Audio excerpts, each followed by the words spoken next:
Ladies and gentlemen, boys and girls, welcome back to the B stream, where we are about to head into a banger of a matchup. BDS versus NIP. 6 months ago, this would have been a grand final at the 6 Invitational, or at least very close to it if BDS hadn't fell ever so slightly short. Fast forward 6 months, things could not be different, Ace. NIP struggling to get out of groups at Mexico, struggling through stage 3, and BDS looking better than ever. Slightly different landscape, as you say, especially for NIP. They've come through, I think they only won 2 of their stage 3 games, but obviously with the LATAM system, still got themselves through to the Copa Elite 6, beat Liquid, and managed to qualify. Now, they had a good performance yesterday against Sonics, but they're coming up against a BDS team, Des, that they don't need any introduction. We see these guys week in, week out in the EUL, and we know just how good they are. A bit of a Cinderella story for BDS in a way. The famous saying that I've put behind them so many times is, always the stage, never the spotlight. They make it into that final 8, that top 4, time and time and time again, but are yet at a major event to claim a first place finish. They added a new coach in BIOS, joining them about 3 months ago, and since then their upward trajectory has been terrifying. Undefeated in stage 3. Lights out so far here at the major. One of 2 teams on 6 points. The other team on 6 points and undefeated is their opponent. Worth breaking down, of course, how the current group sits as well. 2 teams, these 2 on 6 points, IG and Sonics both on 0. So both of these games really important. Yeah, absolutely. Somebody here is going to take what you'd have to call a commanding lead here. Whoever gets the win and goes to the top of the table, clear of points on all the rest, really does a big job for themselves. Obviously, between that IG and Sonics game that's going on at the minute, that's really going to determine who the chaser is. That's going to be whoever gets the points out of that game is going to be the ones that are hunting down the losers here. Now then, NIP, they don't need much of an introduction either, Des. They might have had a quiet back end to the year, but they are still our reigning SI champions. Kamikaze, Shaiko, Julio, Musit and Pino. We've seen a little bit of mixed performances from them so far. IG gave them a bit of a scare in game 1. That much is fair NIP were to down say. 5-1. Exactly terrifying. that. IG really did give them a bit of a scare, but then NIP just activated, came back. Not only did they win that game, they had a very convincing 7-2 win against the Sonics as well. So they're going to be coming in here probably feeling pretty confident. But for me, I look at NIP in this tournament and I can't put them up into that top tier just because of the performances so far through the back end of the year, Mexico and obviously stage 3. I can't say that they're at the same level of sort of contender as BDS is coming into this.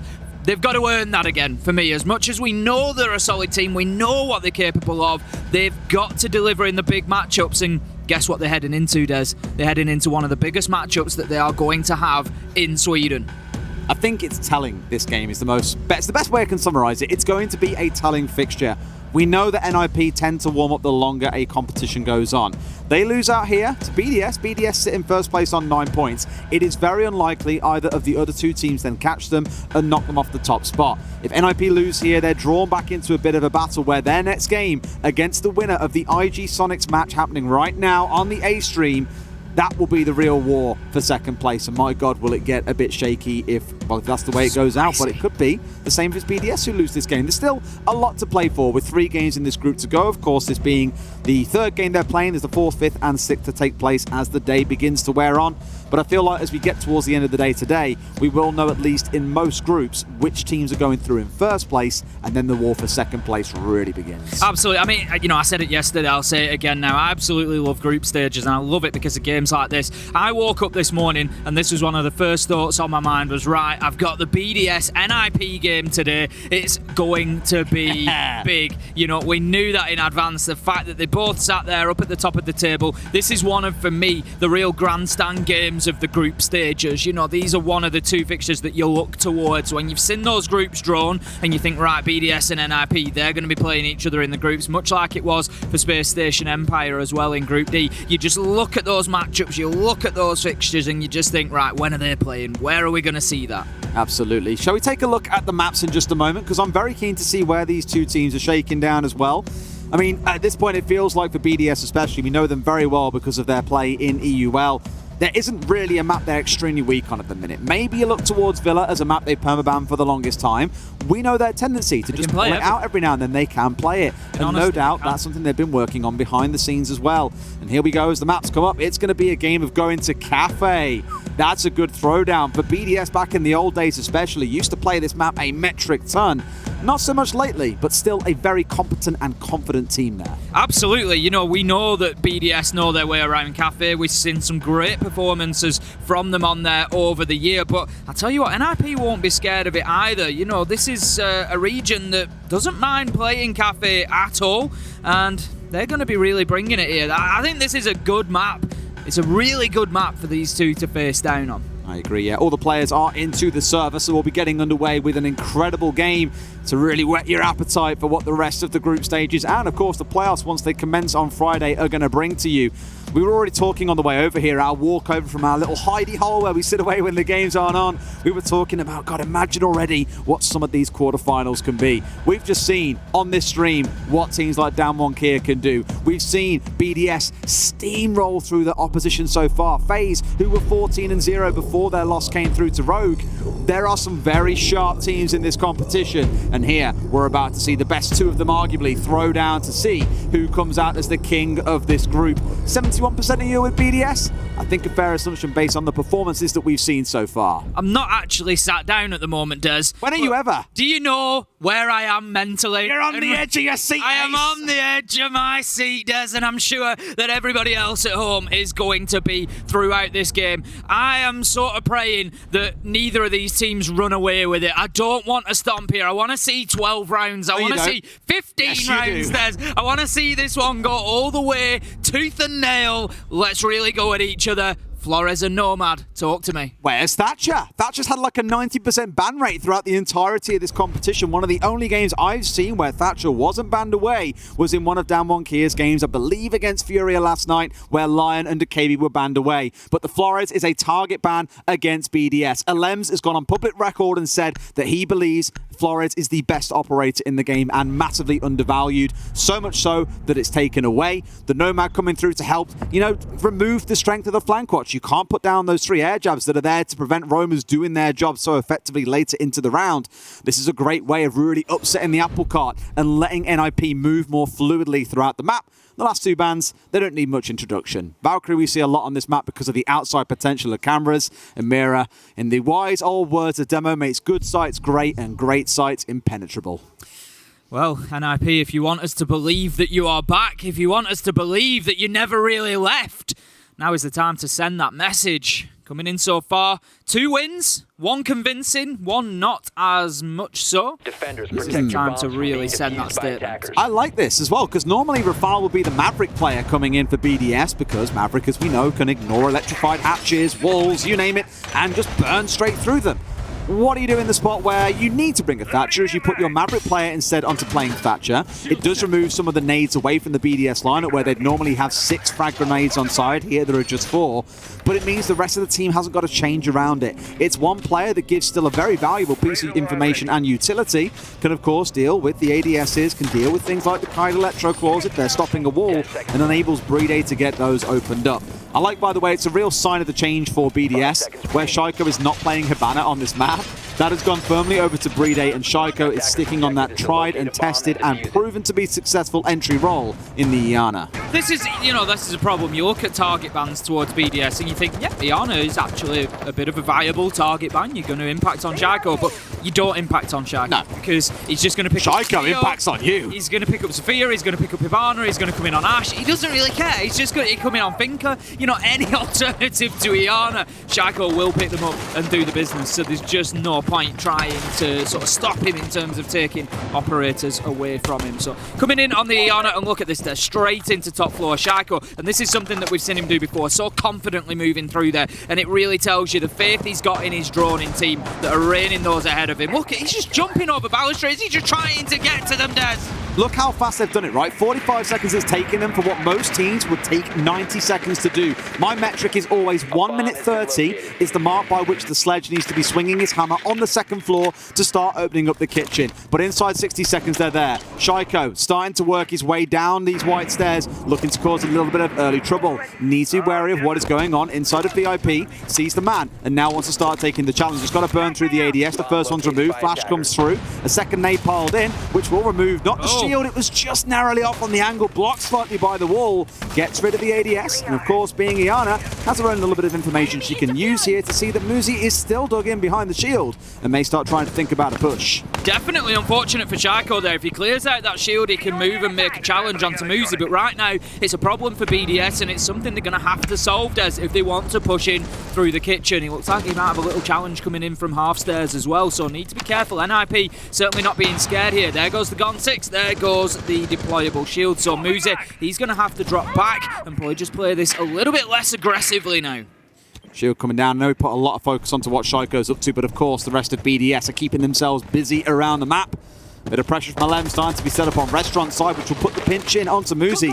They've identified that getting Muzi out of VIP is their #1 focus, but Bride, he finds the swing inside of white. 3 players converging on 1, and Bride watching the cut that Shaiko has watched most of this round. They won't yet find another as Julio strikes back, and finally it comes through. Bride the second coming in onto Pino in the round. 4 versus 3, 35 seconds to play. Julio could be a real thorn in the side on the flank here, just playing inside a main door, looking for the bottom of half stairs. Does he get his man? No, he misses his shots, but he comes round the second time. Psycho manages to drop Shaiko at the same time, and BDS are in a sticky spot here, Des. They've got NIP on both sides of them, and the clock is running down. They've got to get in and do something here. We still have Breed here with Diffuser in hand. He's going to try to get it down, but Psycho is on the Echo. Do they know it's going down? He's not going to get there in time, Des, and that is successful. That's a little bit of a slip from NIP there in round #1. They've allowed that Diffuser to go down, and Renshiro's up above Des. He can watch this vertically. He's on the sledge. He's got the perfect tools to do the job, but he's going to have to win out a 1 versus 3. They've got to push up and frag him as well. I'm surprised no one went charging up red stairs any sooner to give the challenge so they can try and go for the defuse. Oh, Renshiro, he's found 2! Where's that double kill came from, buddy? Julio flanking in. Renshiro can't see him. Has he got time? Yes, he will, but only very narrowly. If he knows where the diffuser is, we'll just about stick it with 4 seconds to spare.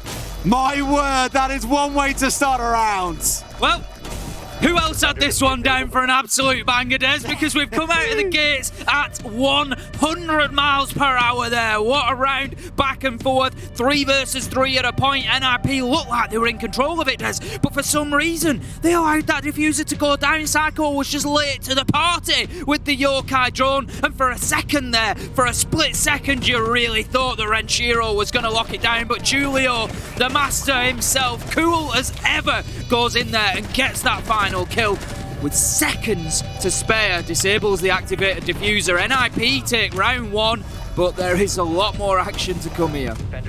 Late to the party, brought a bottle of wine and a spare clutch to boot as well. NIP with the first round on the board. It comes down to a 1v1. It comes down to a disable.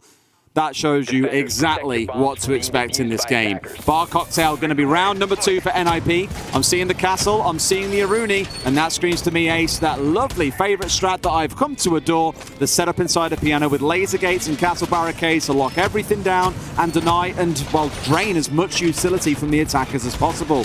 It's going to be very time for BDS on how quick they can get this cleared out, how fast they can deal with the extended hold that will go, not from the site, but straight in towards Cigar Shop and look to slow BDS down. Because like we saw in the previous round, they aren't the ones who respect the clock.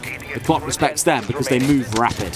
An attacker to keep an eye on here is going to be Alems on the Zofia. You know, we've commented on this countless times. There's how well we saw Bolo deal with this setup at SI21. It might as well not have been in place against him because he would get up on that window rappel at piano, top of your screen now. He'd use that single window on the Zofia and just absolutely remove everything in his path very, very quickly. There's a couple of things that you need to be careful of. ADS is obviously kamikaze on the Jaeger, but there are no WAMI magnets to support, so their ability to deal with projectiles is limited. Not you know, there is an ability there, but it's limited. They don't have enough to deal with a lot of them. They've also got to be careful of that white stairs door. Immediately, as I suggested, Elem's on the Zephyr. He's going to deal with that utility, but he's being super cautious over white stairs. Very, very cautious. And of course, if you haven't watched too many games so far in this major or weren't too aware, Castle has been given 4 armor panels, which is why every single window in Piano, plus the double doorway that leads into Cigar itself, has been blocked off by the Castle. Laser gates then doubling things up. Alem's being reminded there is someone there. You saw the bullet trails. You knew that he was present, and you said how important the Zofia was. It can't be any more important than this. And Shaiko did not respect the call from Alems as to where Pino was. Or sorry, Shaiko finds 2 kills. Unbelievable start for NIP and an uncharacteristic slip up by BDS. Absolutely, that does. There's no other way we can put it. As you say, the bullet tracers flew out of that window, but Alem still revealed his head and Shaiko was able to remove it. That Piano and Cigar defense is almost certainly going to remain largely in place. They've got Renshiro, he doesn't have any nades left. They've got Breeder on the Hibana, but it's going to be difficult from that window to start getting through castle barricades, Goyo shield, and everything else that is in there. No. Oh, he's getting hit hard as he tries to move inside a Piano. Very difficult now for them to do that. He backed into the laser gate that was on the window. That's a free 30 hit points of damage being taken if ever I've seen it as well. A small kicker, but things are going from bad to worse for BDS here. They might have themselves the control inside a Cigar, but you've still got 5 members of NIP ready. NIP, a team who looked a little bit shaky against IG yesterday, couldn't deal with the coordination and togetherness of the APAC team on Bank. But here against BDS, they've woken up and they've got that World Championship mentality breathing through everything they're doing. Great example of what NIP do here as a team, Des. They've got themselves the first couple of kills, and then what have they done? They've just retired back deeper into site, and that's what NIP will do. They'll bring the early aggression, and then they will try to sit back. Now, against a team like BDS, they might just fall foul there, Des. 2 deaths coming quickly, and we find ourselves now 3 versus 2. 25 seconds left to go, but lots of information on the side of NIP. They've got the bulletproof cameras up there, feeding in the positions. Pino takes full advantage of that, finds Breeder. It's all up to Rafal now. He's low health on the Thatcher. He's going to get found out by the bar. He's going to get put in the trash along with the bags that are there, and that's going to be round 2 going to NIP. A good closeout to the round. Sure, 2 kills gone the way of BDS in the mid-round, which I think, if nothing else, just reinforces to NIP. Right, guys, tighten up now. We've tried to take a couple of gunfights to close this round out, but let's play together. They dig in deep, sit inside a storage, play around Pixel. Just enough to fire a few bullets out to keep BDS interested, but not enough to make sure that they were going to sacrifice their lives in the process. 2 big rounds to start for NIP on the defensive side. Next, we head into Reading and Fireplace, completing our full 3 rotation of sites. And for a second, I thought we were going to see the Mute Multi-Vigil combination coming out of NIP, looking to deny away the info game, or at least hinder the info game coming out of BDS, but they've swapped away last second. Instead, it's going to be a pulse coming in for Shaiko, which means a lot of C4s, a lot of boom boom time that you've got to be careful of if you're BDS. Absolutely that. Like you say, going to be in Reading this time around, so a fairly similar setup to last time, but it's not going to be as heavily focused to the far left-hand side of your screen. It's going to be more onto the right-hand side. Barback storage is going to be shored up, so it looks like NIP might play quite a high line here, up towards Pixel, up towards Washroom, Barback storage, and then they'll try and just dip back as time goes on. I mean, we saw a perfect example of it last round. They'll try and get themselves some kills, and then they'll try and dip back deeper and just force BDS to play into them. It's really interesting how they've reinforced off both of those walls inside of storage, looking towards bathroom. Normally, the right-hand side one is left soft, and you open up a rotation hole there, so the player, often a Rooney or a Jaeger, standing on Pixel or one Mai, if you bring one along, will play on Pixel and be able to dart back in towards site if required. But this just says to me, whoever's playing on white here is committing their life. The big worry you've got is if they start pushing in and challenging from Piano side and also have someone on the white stairs window repel, you are trapped. You cannot get out, which is what made me a little bit nervous seeing that being reinforced off. But just screams, we want to make this hard for BDS. We don't want to give them the freedom to use those rotates for themselves.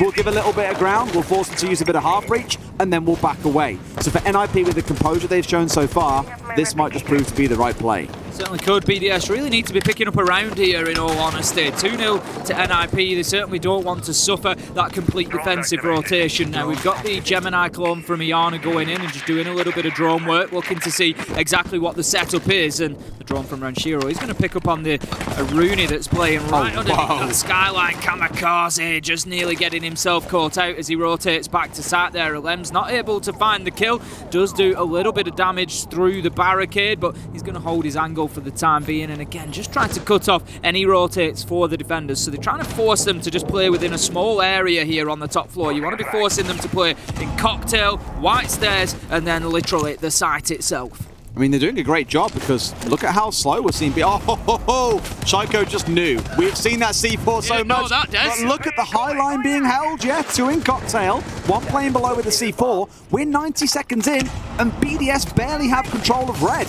Again, let's not forget, we aren't attacking bar and cocktail here. We're attacking downstairs. But like attacking upstairs, you need the majority of the top floor control before you can make anything happen. They are struggling at step 1 here, Ace, and that again is very uncharacteristic for BDS. It is overexposing themselves to the lines of sight where you know players are going to be. Muzi, he's going to drop back down and rotate along with Pino as well. So it's taken BDS 2 minutes, but they've got control of the top floor. They can start to work with some verticality if Ranshiro gets in there on the sledge. And it's time now for NIP to scramble a little bit, to reposition and to take up those new spots, those new lines of sight inside of sight. Now then, Alems, he knows that there's a man just on the right-hand side of the pillar there, but he's not going to be able to find him. He continues just trying to seek his way out. He pushes into sight, just misses the pulse of Shaiko as well. Can he get his first? Yes, he can. Finds the head of Julio. 30 seconds left to go. BDS need to get moving, and that's certainly what they're doing. They've got the vertical control. They've got the exposure into the rotate hole. They can play this perfectly. Pino can try and go for the flank, but he's on a pretty noisy, chunky boy in the Maestro. They'll know that he's coming from a mile away. Plant's gone down. 4 versus 3. And for BDS, they are in a great position here. Everything on the back, for my mind, on that bookcase being opened up by the Zofia. No one can use the rotate. That is such a critical drop angle for defenders as well who want to fall away from the top floor. Really smart play. And we don't see Zofia all that much lately. But that, for me, is a great example of where she isn't used that much. She has the ability to have a massive impact where teams don't expect it. What was terrifying there from BDS to me was the speed from the point of taking top floor control, which was 2 minutes in. I commented on it. We saw Muzi and Pino dropping away through the hatch. That was BDS gaining top floor control. And the speed with which the round finished from there. 10 seconds later, you've got Alems pushing into sight, gets himself an important opener, and it's all over from there. Brede comes in, gets the diffuser down. Such quick, decisive play from BDS. It was crazy, yeah. I mean, you basically had Alems pushing solo from Snowdoor and start doing work in sight, and no one was there to contest or stop him. It was just very comfortable. Well played by BDS, and finally get that elusive first round on the board, albeit on the offsite. We begin the rotation all over again, back inside of Kitchen. Now recall round number 1, Ace, it was ridiculously close. BDS did kind of snag a plant under the noses of NIP that we both said, well, NIP should have been able to stop that. They should have had the knowledge and awareness to be able to stop Brede getting down that freebie plant, and they almost lost the round as a result. 4 seconds, all that gave, or the only space they had for Shaiko to get the defuse off in the end. Otherwise, it's a similar setup. You're going to see BDS likely go for the same attack, top floor downwards. One thing I do want to raise, and I know it's still early on, we've only seen 3 rounds. Shaiko, top fragger of the year. 326 kills across our 3 stages. One of only 2 players, Alamal being the other, who have over 100 kills in every single stage this year, has yet to get himself on the board in this game.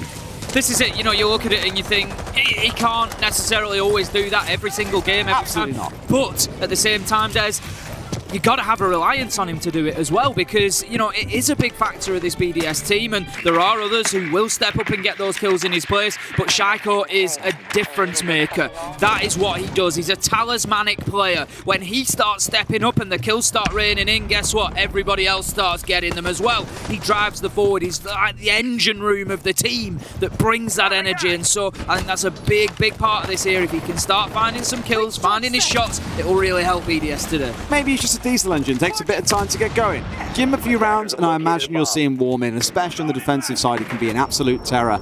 But again, going by that metric of 1 minute 30, BDS, nice and quick here, have got themselves going. Again, I think I've repeated this before, but the slowest team for me, I recall, at getting that vertical control onto the second floor and opening things up was Norarengo back in the old day. I think 1 minute and 5 was their average when they get control of second floor. BDS have done it here by the 2 minute mark. They are 55 seconds faster than what we saw out of teams like Norarengo previously. And again, most teams sit around that 1 minute 30 average. They are well ahead of pace already. Just 7 EMP in there. The first one gets burnt out by an ADS, but the second will do its job. We see the shield disappear, and this is something that BDS do very well, is the teamwork. There's just one piece of utility coming in after another, but there are fractions of seconds in between them, and they're just perfectly ordered to clear out all the utility ahead of them. Now, Muzi was in this position last time, didn't have any success. Once that utility was cleared out, Here we go. BDS Lems were able to get in and get the kill. Lems did exactly the same as you say. He's going to move on to VIP window. They're going to create a crossfire onto him. I was going to talk about this as well. Pino is sat at front desk, so Lems is really wary about a run out coming through. He's got himself in the spot he needs to be in, but if Pino runs out and kills him here, that completely removes the threat that sits behind this style of play. They've got to be so wary, but again, it's a three-person pinch push coming in towards VIP. They don't know where he is. Now Shaiko knows, can he win? No, he can't. Muzi finds one. Is there going to be a trade coming in? Yes, there is. Bredo gets one. Lems gets the run out onto Pino. 2 big kills, and the trap that NIP set that was sprung, but sadly unsuccessful. Julio just looking at those vertical angles there. He knows that Renshiro is doing that reconstruction work above them, and he's just going to hold those tight pixels to see if he can find his man. He picked him up in round 1. He'll be looking to do it again. Now then, how can you go in there completely unaware of Julio Des, but Kamikaze with a team kill, Toxic Babe. It's all going wrong on every side, Des. If you listen closely, you can hear the clown music. Not the end to the round that anyone wanted there. 2 players going down to the smoke eventually, and Rafal, at the last second, stepping into it.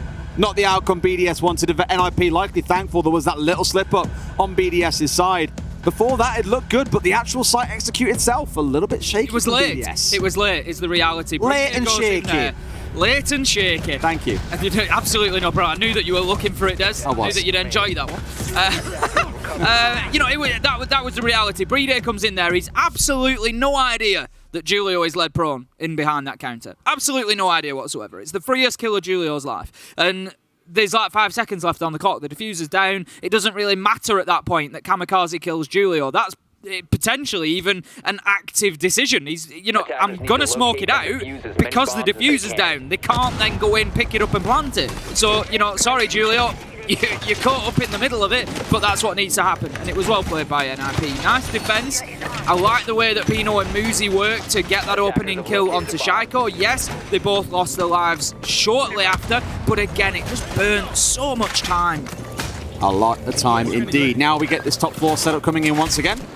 Bit of a contrast to what you saw when they were defending Reading and Fireplace. If you recall, both of those walls that now have a rotate in were reinforced off. Both of the walls from storage into piano, reinforced off. So small changes being brought in, and the main reason why you see these rotates being left open, some walls being left soft, is because they want players to actually play inside there. They've got ADSs, they've got shields facing off in towards piano. If nothing else doesn't say, we want to play here and we want to contest inside of piano, nothing else will. And I like how probably in the last year or so, this has become very normalized. More and more teams will hold inside a bathroom and storage, because why give piano for free? Some teams would say, hey, you can get piano. It's a step forward from there where you'll struggle. Once Wamai came in and started giving teams the idea of, hey, we can lock down Pixel here with shields. To reinforce that, we need someone in bathroom, and oh, why not play someone in storage to give them also more side support? It's now at a point where for the attackers, I think Kafe is really hard to get started in an attack. You're often sat on the windows for a good minute or so. You're trying to get the red drop safely with still being able to have somewhere to go. Often you don't have that. And here you're being stinted back by more and more utility. Laser gates, bulletproofs, shields, ADSs, reinforcements, banshees, you name it, there is something there to slow you down. So for BDS, it's all about the pace and discipline to get this start of the attack underway. Lem's just desperately trying to find the angle onto that bulletproof camera there, just continually checking his drone to see if he's managed to take the utility out before he proceeds into the room. Now then, drone shot out underneath will signify that there is somebody playing down there, likely with a nitro in hand. We've got Julio on the Goyo, and I believe it is him that is going to be playing down underneath. So 5 versus 5, still 1 minute 35 left to go. Muzi just holding down this angle from Washroom still, and BDS, whilst clearing out a lot of utility, they don't have any boots on the ground as they're not quite established inside of the map yet. As you say, burning a lot of time on the rappels trying to get in there, but Shaiko, big opener onto Pino, gets a good nade there, and his first kill of the game. Lems has had support to get a laser gate open twice. He's had 2 impacts to try and get rid of the shield and can't do it. Shaiko with a wonderful shot will shut down the man that Alems has struggled with for 90 seconds in this round. 2 massive kills, and what a round to start making an appearance. They've got cigar shot control. Kamikaze sees Alems on the window. He's having a torrid time this round, Ace, that's for sure. And now it's about what BDS can do in a 4 versus 3. Julio on red stairs. Oh! He gets 2, Des! Gets 2 before Rafal is able to trade out. He's an actual direct trade as they kill each other, but it leaves us now 2 versus 2, and another round that is just completely up in the air, Des. The diffuser is down cold. Nobody from the side of BDS that has that in hand at the minute. It's Shaiko and Renshiro are left. Renshiro has been able to get in and collect that diffuser. Now then, 30 seconds left to go, and the Aruni gate gets re-engaged. What a time for NIP to be able to get that utility back up and available with limited opportunity for BDS to do anything about it. But Shaiko's woken up, Des. He finds a shot onto Kamikaze, down but not out. It's Psycho. It's 1v1 effectively here, and he finds the kill onto Shaiko, and that is going to be another round for NIP on the defense. Psycho and Shaiko in the same game hurts my brain for a number of reasons. The pronunciation and the work they've both just done in that round. Unbelievable. Julio on the flank, I think, made that round for NIP. Otherwise, it's a 4 versus 3. They're in full control. He's a nightmare on a lurk like that. He's a nightmare. He'll hit nitros. He's great with vertical nitros from underneath. His success rate is fantastic. Moving up red stairs there. Again, something we've seen him do countless times where he doesn't get picked up on his lurk. It's not an active roam as such. He will play in a very limited area waiting for his vertical opportunity. If it doesn't come along, he's going to strike like that. Rafal was kind of ready for it, still got the kill, but it was too late. 2 of them were dead. It's one of those I look at, and I said it in the round, Alems had a torrid time. You know, both drones dead early, fired off, both of his concussions, both gone. Impacts on side. One, I believe he just completely whiffs. The second one goes into a, well, my magnet. And from there, they're very safe to just sit. NIP, this is still inside a bathroom behind the shield. That was his sole job in that round and couldn't quite pull it off. Admittedly, very well challenged by the player inside a bathroom, making sure he could peek for a couple of milliseconds before he was being blasted. It was really well defended, and ultimately it came down to Shaiko to start working the magic. As you can see on your screen, a quick pause here for BDS. A couple of conversations from Coach Bias stood behind them who can see the things that are going wrong here, giving the team a little bit of wisdom and guidance, something that we haven't seen before, if you remember. They never had a coach behind them before. It was always a player-led team. But since just before Mexico, Bias has been with them, been working hard, and we're still waiting yet to see the results, at least in this game, of that work. Some very serious faces across the team of BDS, which isn't necessarily always unusual, Des. They're, not always one of those teams that are sort of laughing, joking. We commented on Rogue the other day how they, seem to be sort of very positive with it. Vitality are another team where they're going to be smiles and laughing, but very, very stern faces at the minute from BDS. They know they've got the work cut out ahead of them. 4-1 to NIP, and this for me is a must-win round for BDS now. They need to find this attack, Des. They've got to come in, they've got to get the win here and just at least limit this to a 4-2 half. They're going to be attacking onto Reading Room. They won it previously, back in round 3. Breed able to get the plant down. It took them 2 minutes to get control over top floor, but as soon as they did, it was just like a firework going off. You'd had that long fuse fizzling away, and then as soon as that control hit, bang, they lit up the sky, they lit up the round, got the diffuser down, got the kills, and closed it out quickly. More of the same required for BDS. I would be really curious to know why Moosey's opted in this round for the Warden as well. Clearly a team decision. It's not just he's selfishly gone, I want to play Warden this round. They brought it for a purpose, and one of those most definitely is a shield. But then I'm thinking, well, why not just bring a smoke? Smoke in that spot, FMG, lots of players running around with it these days. We haven't seen Ying ever really be a thing for BDS, the sort of execution-based operator with the Candelas delivering a lot of flashes, for example.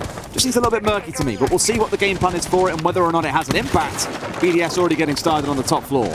As you say, you've got flashes on the part of Hibana there, but they'll at most probably be used to clear out utility. They'll be looking to clear out those ADSs, if anything. We'll see as the round progresses, just whether that functionality of Moosey's sort of secret agent glasses that allow him to clear off flash effects or to see through smoke, we'll see whether that has any impact now then.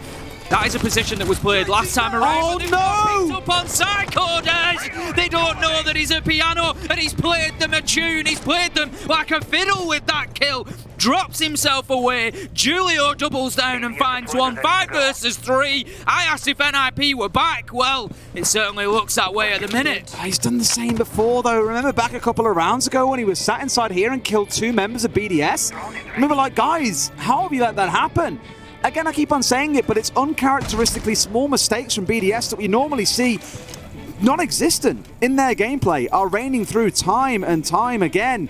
And there'll be questions being asked about this. Sure, it's one game that looks off, but it's been one game before. I think back to BDS against TSM on Oregon, back at SI. That was the game for me where I was like, these boys haven't got it in them to go on and win. And I thought BIOS might have helped them work out a lot of those kinks. And it is far from over. This is only one game, let's not forget. But we said the loser of this game is pulled back into a war with the winner of the other game. Kamikaze finding Bride. Rafal pushing his way in through snow, a spot that we used to see 11s push in from. At least that's how it worked out last round. C4 on side is shot out, but it's a 2 versus 4 in 45 seconds. Not optimistic about BDS's chances. Absolutely not. It's going to be very difficult, but Rafal, he manages to get the kill onto Julio. Muzi, however, trades it out. 1 versus 3, all up to Renshiro. He is full health. He is a player that we know has the capability for this, but it's going to be very difficult. Muzi, just little shots raining through as he takes backward steps down the white stairs to adjust his angle of attack, finds his kill, finds the round. 5-1 half for NIP, but Des,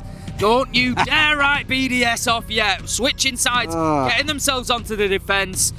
That is hopefully going to be the motivator that they need. That's hopefully going to be the change that they need, is to get themselves onto the defense. Because for me, BDS, they've been struggling with information. We've said it a couple of times. They've just been hit on the flanks with no awareness that Shaiko is led down on piano stage, for example. Just didn't know he was there. It was an absolute freebie, and at least that element goes away a little bit when you play on defense. I've got to pull us back to the conversation we had before a bullet was fired. We spoke about the Nomad ban. We saw Julio come up red stairs and destroy BDS from behind in that 1 round on the attack. And whilst the Nomad wouldn't strictly help you against a sneaky little rat hiding inside a piano, it gives more control to BDS. An excellent ban coming out here that's really starting to have a significant impact. Let's see then how things work through. And to be fair, the ban was by BDS. It wasn't banned by NIP, but it's definitely starting to sting on the side of BDS. Now they move over to the defensive side. Bride, you're going to see him, I would imagine, rotating between what would normally be a Tachanka or a Smoke. Renshiro is bringing up those duties in this round. A little bit uncharacteristic because we're used to BDS bringing one or the other.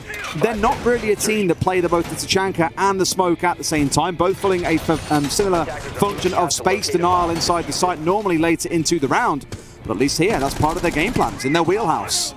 Certainly is. We're going to head into round number 7 then. It's going to be the first defensive round for Team BDS, and they are going to be going all the way down to Kitchen to try and hold on to this. NIP moving quickly towards the map. They're not going to meet too much resistance off in the map. There is one roamer that we can see ahead of us, I think just playing on the middle floor. Wait, where's the skin? Where's the skin? Where is the skin? Where is the wild card skin? It is the best skin in the game, Shaiko. And instead of running around with like the full stock skin, are all players doing that? It feels like sort of like them footballers. You know, occasionally you'll get a footballer who's really good, but they just don't wear flashy boots. Like some of the players all wear like the flashy colours, and then you'll get someone just turning up in plain black boots. Like, I really mean business, and I feel like Shaiko really means business today. All I'm saying is I'm wearing dark shoes and you're wearing very light shoes, and what you've said there is that colourful or bright shoes are quite showy for those that have got I mean, Des, a lot of flash but no substance. Look at the shirt that I'm wearing. Come on, Des, I don't think you need to look at my white shoes to be calling me flashy.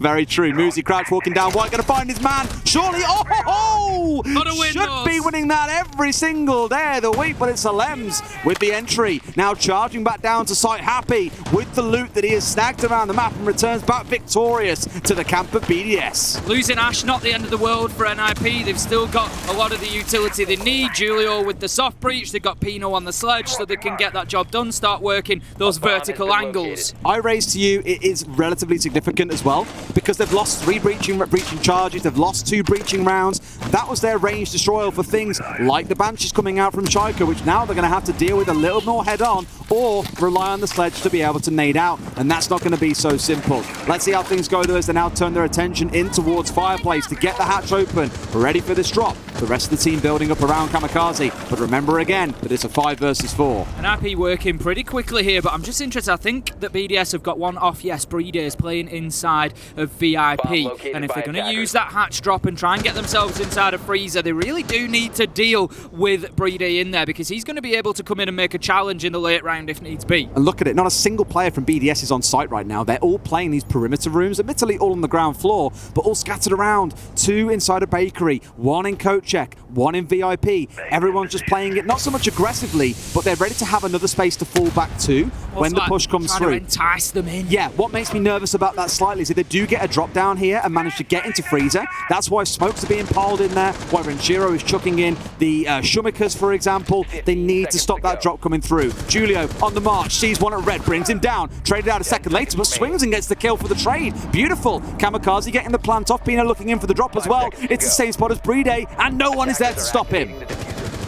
Really cannot allow the plant to go down like that, as you said, Des. They were just sort of banking on being able to manage inside of sight from externally, but they were unable. Oh, what? In the way, Lems, he manages to find himself 2. The last man is up above. It's Shaiko. He's in a 1 versus 2 now. Is there going to be an opportunity? He's got the angle that he needs, Des, and there's nobody on the mid floor to challenge him. Got to push him. It's not going to be easy for BDS here. Somebody needs to get themselves up those white stairs, but that's not going to happen. Rafal, he's looking for it. They tried to cover the angle. No! And Shaiko gets both from above and just closes out another great round for NIP.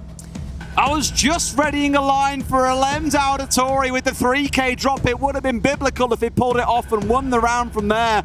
But Shaiko, man, playing huge. Spoiler, we spoke about it back when it was NIP on the defense and saying, why is no one pushing upstairs? Why aren't they contesting on the verticals? They did eventually. It was Julio to come and pull that off.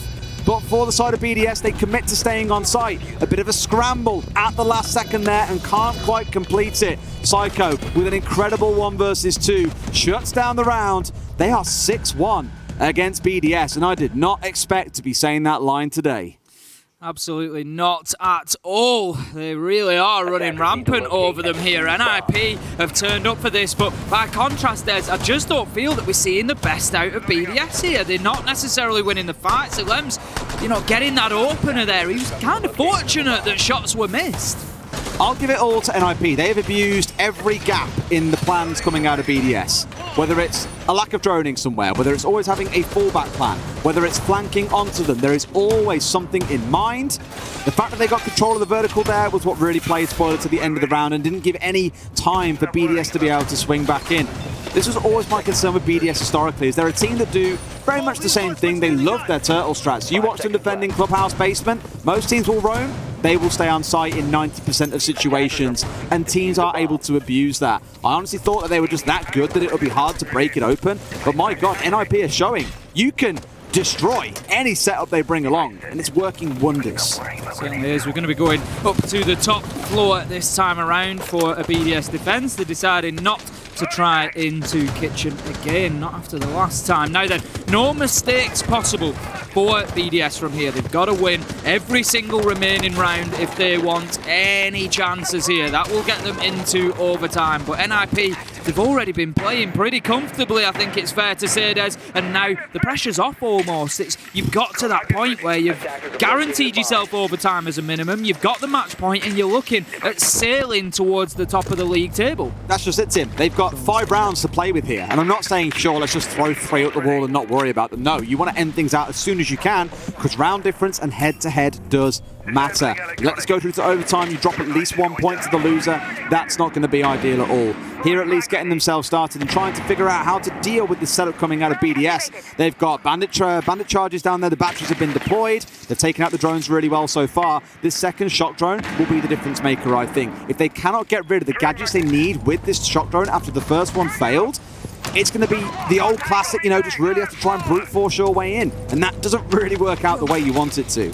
Not necessarily. I mean, they've got Thatcher on side as well, so, it's going to be a potential opportunity there, like you say. Yeah, just trick there, wouldn't you, these days? Yeah, that's it. Bandit you bring along when you want to trick more actively, Kide when you just want to leave something electrified permanently and step away. Exactly that. But obviously the changes to Bandit, they're a little bit more tricky because his batteries are no longer destroyed by Thatcher, so he's got to sort of shoot them off, and it was essentially a alteration to Thatcher's gadget more than anything, so that he wasn't permanently destroying things, but it has changed that mechanic. Now then, there we go. Kamikaze goes in, gets kill onto BDS. Shaiko tries to get aggressive and push into site here. That's exactly what he's going to do. He's going to find himself by the bomb chassis, but he gets shut down. 2 kills from Rafal coming quickly. Alems was in there on the mix as well. 3 versus 2, and all of a sudden, this NIP attack has started to crumble, Des.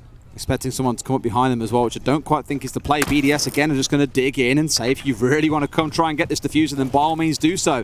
2 playing out towards the east, 1 still inside a bathroom, watching the rotate, daring someone to step across. If he watches intently enough, he might find someone, but look at how many shields are scattered around this top floor and still not dealt with. One might get taken out there, I think, or it might have been eaten up by an ADS, I'm not sure. They find one. Pino bringing it down to a 1 versus 2, but Shaiko doesn't lose those. Takes the closing 2, and BDS win round 8. Very important. I mean, it's going to be very important for BDS to win every single round from here on out if they want to get anything out of this one. But it was a nice little solid defense from them. NIP were cut down as they tried to get aggressive, and I think really it's sort of like a little bit of a warning shot. Shaiko, he's just walking into sight. He's just walking on in, playing under Skylight. He can't be allowed to get away with that, and he's not allowed to get away with that. When was the last time you saw yokais being used to actively disrupt a gunfight like that, by the way? They're very commonly used as information or to interrupt plants, not really to be used aggressively and to, you know, blast players as they're stepping in for a gunfight, because I honestly think if he hadn't been blasted at that moment, his aim was spot on to get himself a headshot, but because of what came through, the recoil went up, he completely missed his shots, and we saw what happened from then on out.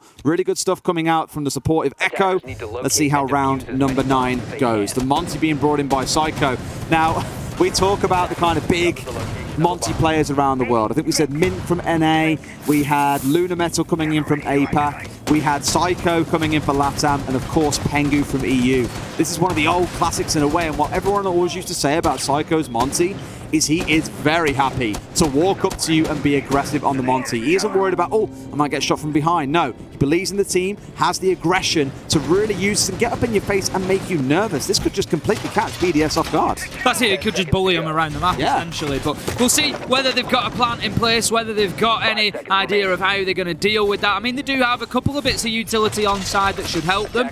They don't want to waste too many of the Shumiker launcher charges. They're looking to try and deny a plant with that, but you've got the Shumiker launcher, you've got smokes on the side of Breeder, you've even got the Malusi Banshees that will slow down and make that Monty's life miserable. So if he plays into that utility, it could be a problem for Shaiko. If not, he may well have, as you say, the opportunity to bully BDS a little bit here. Now, they've gone back down to Kitchen. Des, we saw them in round 7 try to defend Kitchen. It was a little bit chaotic, but they played completely hands-off site. They tried to defend it from outside of the site instead. And all it really did was created a space for NIP to play into and get the diffuser down. So BDS need to be very aware of that this time. They need to be able to impact on any potential plant, and it just felt like NIP chose a spot that they couldn't get anywhere near. Absolutely. Well, let's see how this round steps through now. Quite quick on the top floor is Muzi with an active drone in front of him. 3 members of NIP on drones. I spoke about this in the cast earlier on with Blue, that you do get these kind of multi-phase points of the game. The first one where it's about getting to the building safely, then it's getting on drones to start setting up for the execute and making sure that setup is safe to do.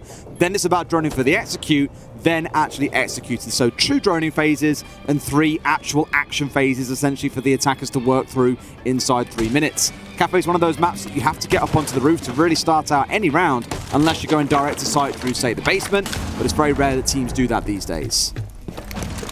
Pino upstairs on the sledge, looking for those vertical angles. Didn't really sort of use them to huge effect last time around. It did support them to get in. I mean, most importantly of all was Shaiko using those in the post plant. So, you know, this is always being done thinking ahead as well. It's not just about disrupting the defenders on site, it's about setting up for those potential late round situations. Shaiko somehow has taken Shaiko out, and that is the monster. Oh, was he on the rappel? I think he was on the rappel towards top roof and he's fell down and died after being shot out from the window. They had a player there to cover him, the cover wasn't being given, and that's the loss of your Monty. That's a real kicker. Shaiko, speaking of which, kicking into action these last couple of rounds. Gone from what, 0 and 4 to 6 and 7. He's starting to turn on ace, and this is where I start to feel nervous. A 3K coming in as well, shutting down NIP's attack single-handedly. It's what BDS need, as I said, he's sort of at the end. Shaiko, unfortunately, yes! Shaiko with an ace out of absolutely nowhere,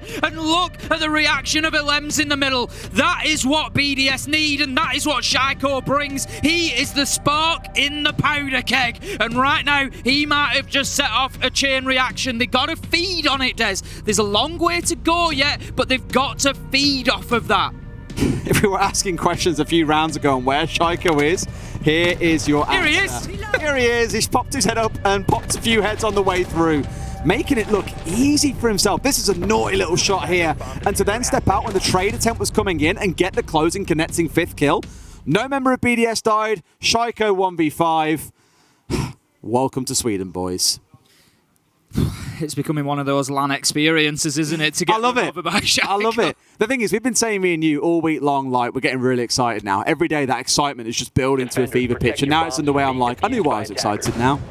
Moments Wonderful. like that. Oh, moments like that. I mean, we've had some, just to sort of zoom out from this specific game a little bit to, think about the tournament in general. We've had some absolutely unreal. Fultz is 1v4 I was going to say, Fultz is 1v4. Fultz, for me, MVP so far. Fultz has had some huge moments. Don't forget he had the ace on Kafe as well. He had an ace. Fantasy then comes back and returns with an ace. Back-to-back aces in those rounds. Rampy's had some big moments as well. It's been a tournament of grandstand moments so far, and you just know that it's going to continue.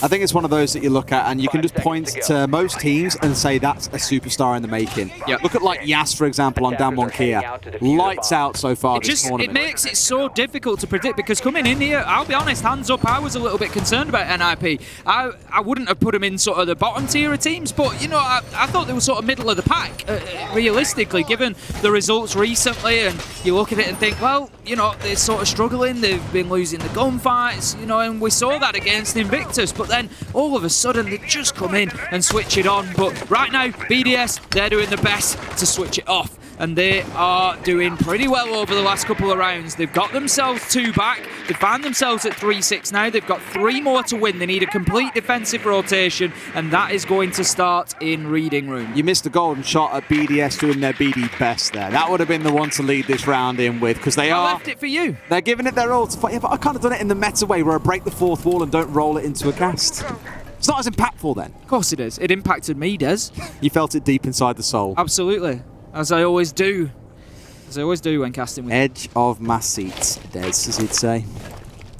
Let's see how things get shaped up then. Shaiko starting off inside Piano again, working top down, always the way that these rounds are going to start, and Piano is always going to be the point of entry. There are 2 or 3 members of BDS holding out towards Cocktail side here, just looking to impede these members of NIP, and interestingly, no reinforcements being committed out to these walls. Remember earlier on for NIP, they reinforced off all of that. Reinforced storage, bathroom, the 2 walls in between. That wasn't a thing for them here. And Elems is daring someone to get a little bit comfortable and start pushing down wide, but he crouches under his crosshair. What is that? I was just waiting for that, Des. It was going to be an absolutely beautiful one-tap. There's still time. There it is. There you go, Elems, finding that vertical angle. And NIP, Des, falling foul of something they took advantage of, and that is not knowing where those defenders were. You can't play around that hatch like that if you know you've got a Mozzie underneath you, because he doesn't have it here, but there is the potential for him to have a Nitro as well. There's many risk factors there that they've not picked up on. And as it is, Elems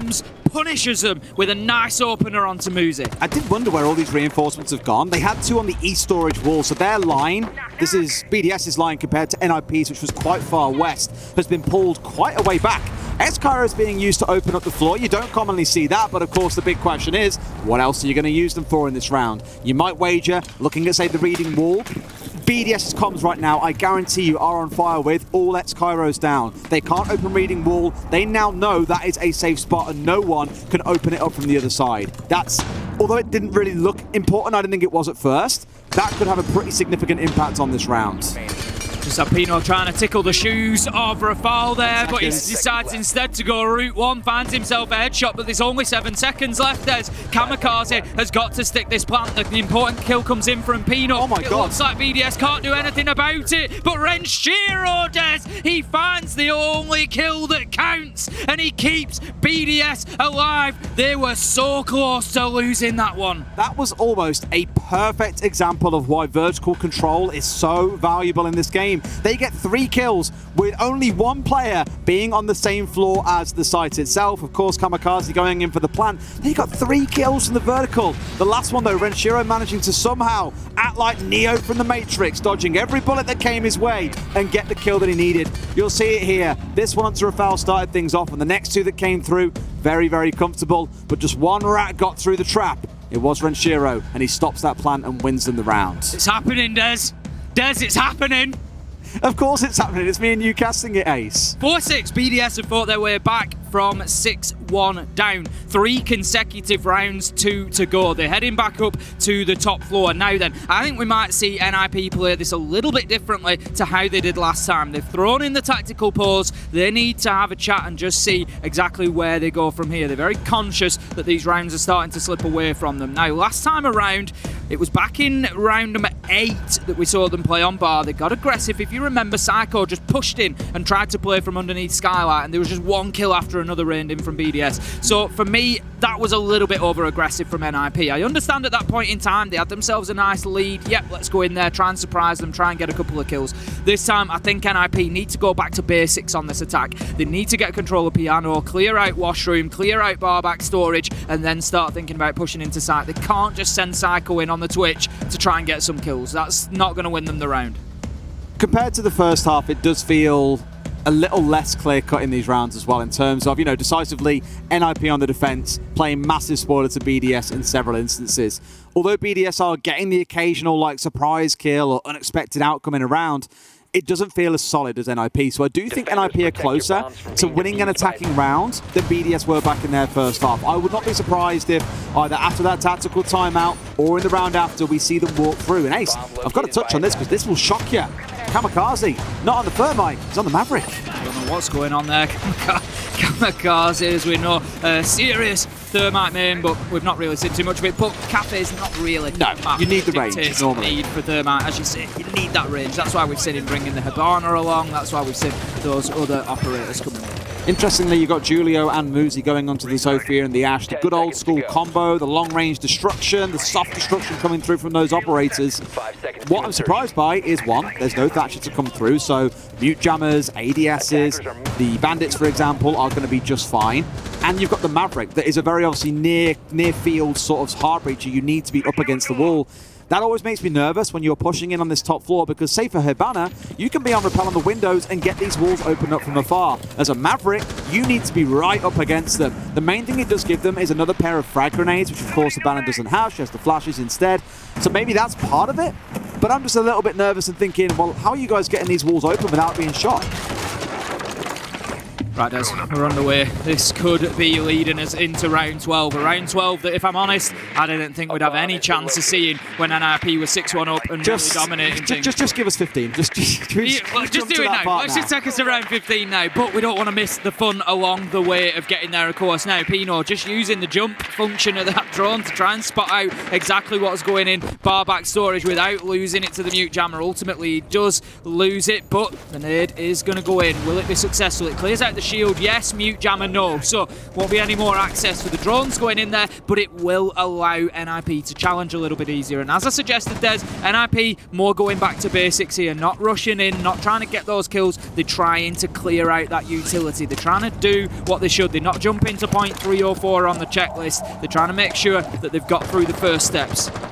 Still obviously more to do, and it does feel like the drone denial game coming out of BDS has been pretty good. We've seen a couple of rounds now where shock drones have come through, for example, and NIP haven't got rid of what they want. I mean, that's just cheeky. That's just BM at this point.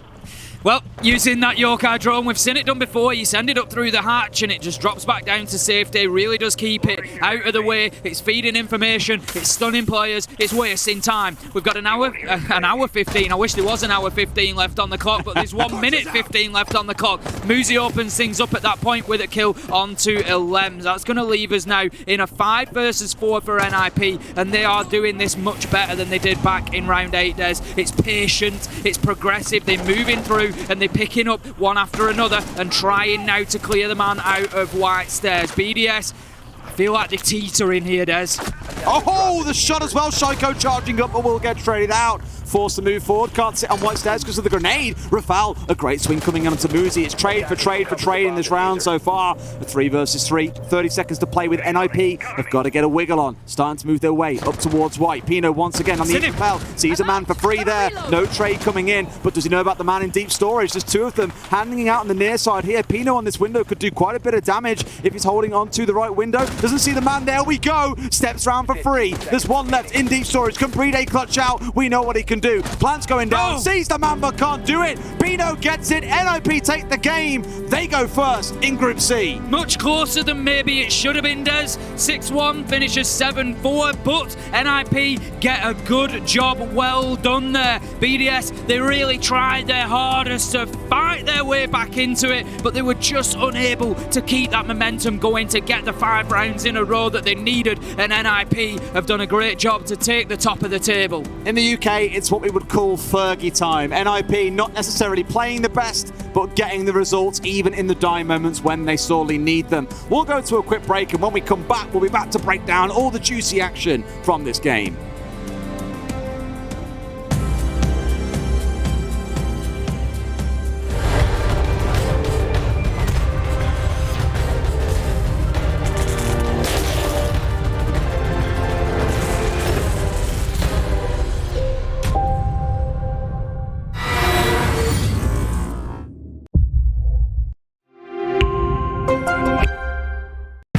What does it take to create the future of a gaming community? Join us on this 4th episode of I Call Next as we discover how to level up gameplay and reset the expectations of an entire league. PayPal, press play.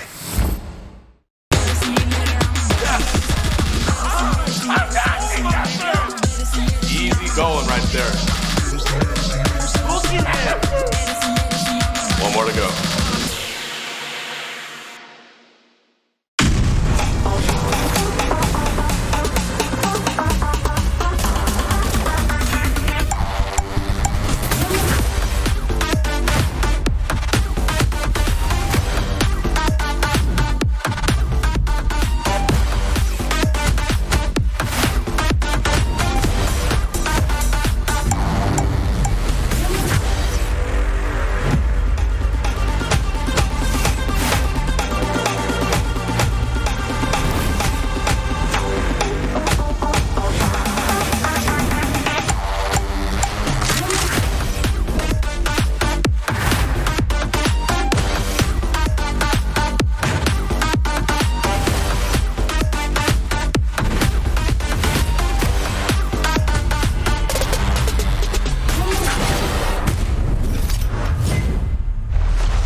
Welcome back to Stream B with the Brits, where we just bore witness to BDS versus NIP. And spoilers, if you're an EU fan, you might be a bit upset.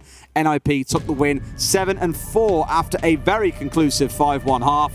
They look fantastic. BDS, a few uncharacteristic errors is the best way I can describe it, but at the end of the day, it's LATAM that rises to the top above the rest and takes the top spot in the group for now. Certainly is. I think there's an element of map choice maybe coming into it. LATAM have been really enjoying Kafe recently, NIP coming out and showing that that's still the case, playing a good game on it.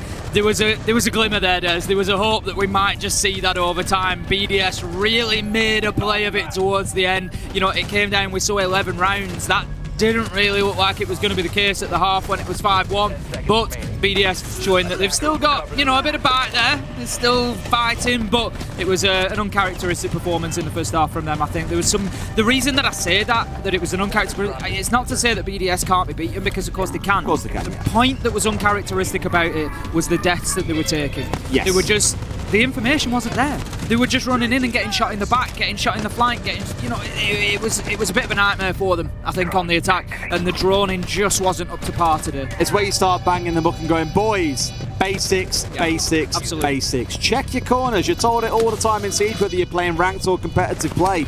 But a couple of times being stung on the flank, being hit by a player they hadn't droned out, little small things like that. Well, Shaiko, I keep coming back to it. I don't want to keep banging on about it, but Shaiko got an absolute freebie. He's led down on piano stage, and he pops up and gets Shaiko, who's stood in cigar, shoots him in the side. Shaiko can't even contest it.